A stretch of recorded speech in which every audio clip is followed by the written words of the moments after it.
In our devotional this week, we are certainly getting down to the nitty gritty of what many people think about when they think about being Presbyterian or Reformed. We're talking about effectual calling, and that is the power of God's grace to make dead people rise from the dead. If you're to understand effectual calling, you really need to understand sin. What do you believe about sin? In Genesis 3, when Adam and Eve sinned and plunged the world into sin and misery, did Adam and Eve just give humanity, and the entire cosmos for that matter, a head cold? Or did we experience spiritual death? See, if it's just a head cold, then grace merely needs to be us getting ourselves to a drugstore, buying some aspirin, following the instructions ourselves, and taking the medication.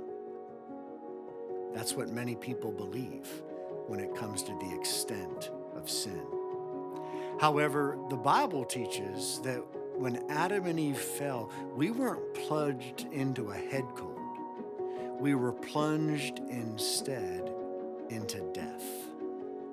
And what that means is when somebody calls another person to put their trust in Christ, they have the same response as a dead person in a casket.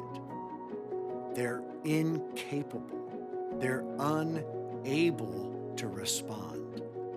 And so effectual calling is the power of God bringing new life.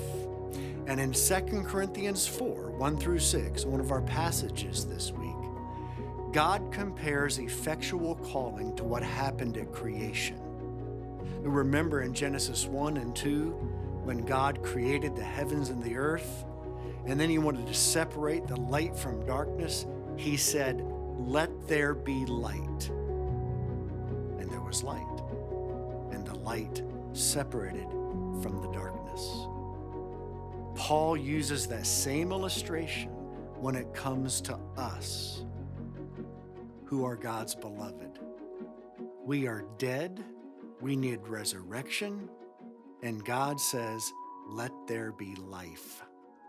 Let there be faith."